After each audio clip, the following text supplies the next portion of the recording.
La contestation entre dans sa 4e semaine en Iran, avec le ralliement d'employés de l'industrie. Ici, nous sommes à Assalouye, explique une voix d'homme, devant la raffinerie pétrochimique. Mort au dictateur, lancent les ouvriers.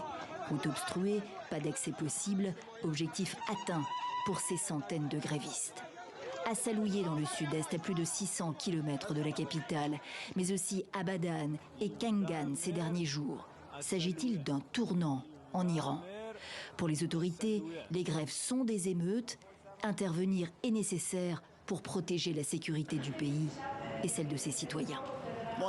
Nous ne laisserons aucun pays interférer dans les affaires intérieures de la République islamique d'Iran.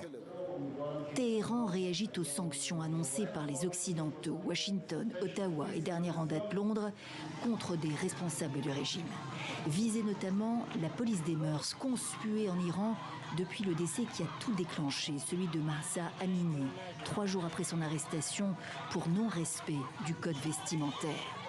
Au moins 95 morts depuis, selon l'ONG Iran Human Rights, basée à Oslo.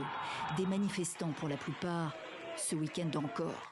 Le président iranien compare ces manifestants à des mouches.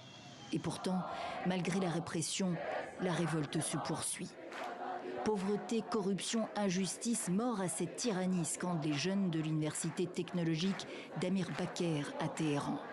Ni foulard, ni humiliation, liberté et égalité poursuivent-ils, redoublant de créativité pour les objectifs du monde entier. L'équation est dangereuse pour le pouvoir iranien.